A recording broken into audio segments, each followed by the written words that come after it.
Welcome everybody. In this video, we're gonna do stomach massage, round, and arms back. So I wanna do a little bit of the setup. You're gonna have pads. Some people use one, some people use two. One pad would sit at the very front edge and the other one is just over the lip of the back of it, supposedly to stop them from sliding back. But hopefully we will teach you some better tricks so that does not happen. Yeah. But that's a little bit of a trick there. So springs would be ideally 4 for the round and 3 for the arms back.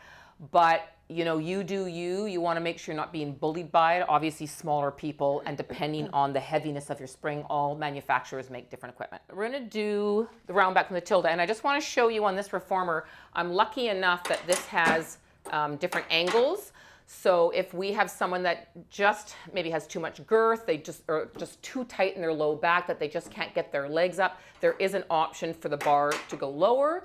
But ideally you're trying to get this bar up high because it is designed to squish you so that you can get more flexion in your spine and in your hips. You're going to sit at the very front edge of the reformer, and you do not want to, I know I see this a lot, but people will sit like partway back, if you can sit halfway back, Matilda, and they say, well, I can't sit that far forward, I'm too squashed. But what happens here, depending on the length of your arms, is her arms are probably going to get pulled forward, and we want those hands to be able to assist in plugging the arms into the center of the socket.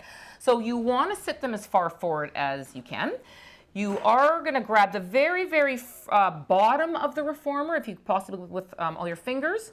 And then in the perfect world, she would curl her tail to tip her back to try to put her feet onto the bar into the Pilates V position that Matilda taught me in footwork. Now, she is not sitting up straight. That is not a thing. I hear that all the time. Well, I can't get up straight. You're not supposed to. You're rolling like a ball. And you learned in our roll like a ball video that you will be off your sitting bones because of the legs coming past 90. So she wants to move, which is what is closest to the wheels. And in this case, it's her hands and her sits bones. So we're just going to go right through it, and then we can break some stuff down. So just like footwork, this is not going to change. She's going to inhale, then lower and lift her heels, and then exhale to return home. And let the heaviness of the spring kind of bring you back to help push the air out. Try and hit the stopper, and if you roll backwards, you roll backwards. That's okay. As long as those arms are pushing strongly enough into the reformer that, again, she can have her arms into the center of the sockets. Now, what we see so often, if you can just do a bad job of this, is let your shoulders round and then she hangs. And I will promise you, you will not have very good support of your lumbar spine. It will hurt. So the organization of the shoulder girdle will give her more support in her lower back and in turn tone her belly and of course allow for better breathing. This is an uncomfortable exercise. People avoid it, but they need to do it. Now, this is not a Pilates thing, but it's going to show Matilda this. Put your feet back on. Yep. So what is this for? Oh my gosh, stomach massage, that could be a whole new, another workshop in itself. But when she comes back in, go ahead, come back in. Could you, Matilda, try to take your feet up off that bar and see how much you have to use your psoas? Oh, maybe she can straighten her legs and do a teaser. Oh, isn't that mean? And then she's going to bend her knees, come back in. So don't be teaching that to your clients. But I'm just saying that is why we want people to get this exercise so that we can start toning the abdominals and the psoas. I think that's why it's called stomach massage. They just, you know, it's not really the musculature that we're activating, but that is what is needed to do those more difficult exercises. Can we do it one more time? Let's talk breath again. Yep. There is speed to it. So you're gonna breathe in, lower lift, exhale. Make sure all that air gets pressed out, Matilda. And then she's doing a great job, but here's where you're going to see that hyperextension of the knees as well, just like in footwork. Okay, so I think we'll just leave it at that. Okay. And then she's going to pick up one arm, put her hand back onto the shoulder back. You don't have to do that fancy thing. And then if she doesn't have the shoulder range, a couple things she can do. We have extender bars. She could even move her booty back a little bit in this exercise. You don't have to sit on the front edge like you do with arms forward. But she can do it. She has the shoulder flexibility. And then what we see a lot is this pinching of the blades. I promise you that is not opening up your shoulder girdle. It's actually kind of shortening it a little bit because the shoulder blades rise up. So she's going to pull her blades apart. She's going to stretch her tummy tissue off of her pubic bone right up into her sternum. So she can have a nice high heart. Her arms are nice and pressed against that so she can get that lift and support through the shoulder girdle. And she's going to inhale, take it back, lower and lift, exhale to come back in.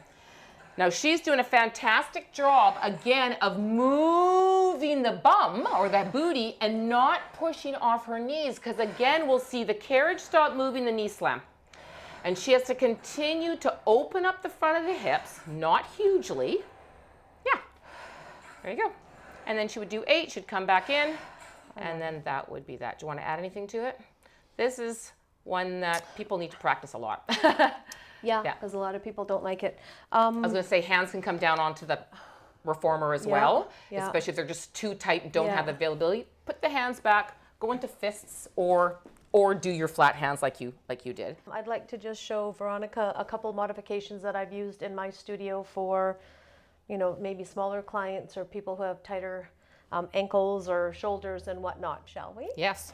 Because it is really important to be comfortable, the juice out of the exercise. The most out of it. The most out of it, because if you cannot hook into the purpose, then it kind of gets lost, and this will kind of dive into why people lose their pants. Okay. Right? And this is a big thing. It's like, oh, I always lose my pants. It's like, you absolutely are losing them because you're not using the hip strength that you were talking about. Mm-hmm. They can't actually access it. So let's just talk a little bit about that. Sure. So so why don't you come into position? Because I think for Veronica, this is going to be a good position. She can totally hold this position. But I want you to see how she's able to, from the push of her feet, you can feel she's able to access the underbelly of her pelvis. Right?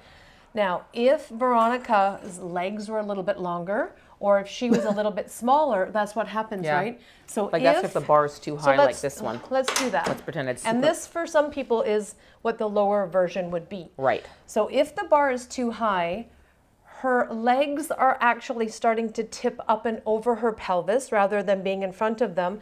And now she doesn't have access to her pelvis anymore.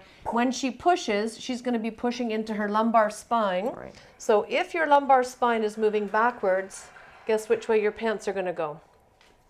Forward.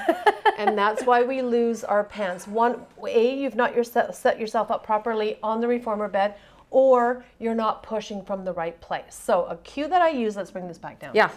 So that you're comfortable here too. Just play with this cue because it's kind of works to help you access the strength of the hips rather than the push of the back. Instead of, you've got your feet there, the springs are keeping you on your feet. Don't push the foot bar at all. Move the reformer bed back without pushing the foot bar. And if you think of not pushing the foot bar at all, you will access your hips immediately. And then just try and keep it there. Yeah, and Joe would say move what's closest to the wheels. And in this case, it is your hips. Yeah. And your hands, but your hips. Absolutely. Okay, so the other placement could be foot bar even down one. Okay.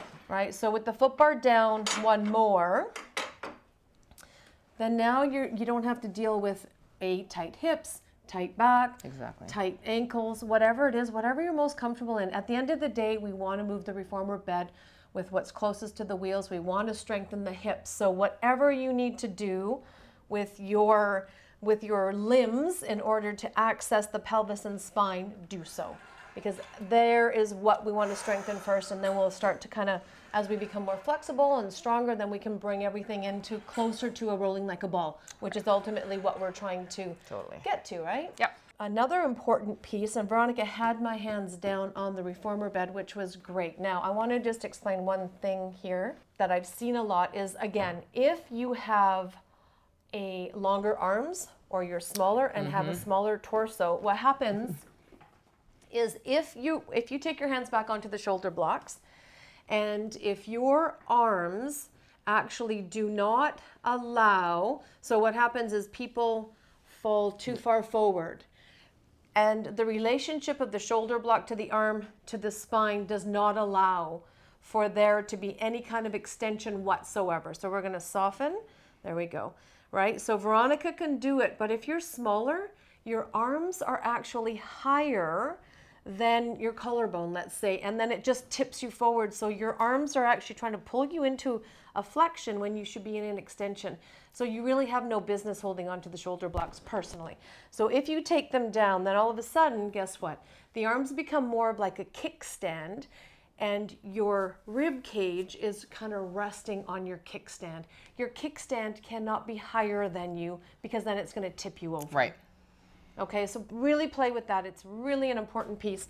And then once you have your kickstand, like Veronica was saying, the weight of your rib cage actually rests back on your hands. It stays back there, and then the rest is the hips that are allowing the carriage to move in and out. Ooh. So body position is huge. I think we've already mentioned that we're going to do a video on the setup, and we'll speak more about that when we do that video. But for today, hopefully that helped. Thank you. Thanks.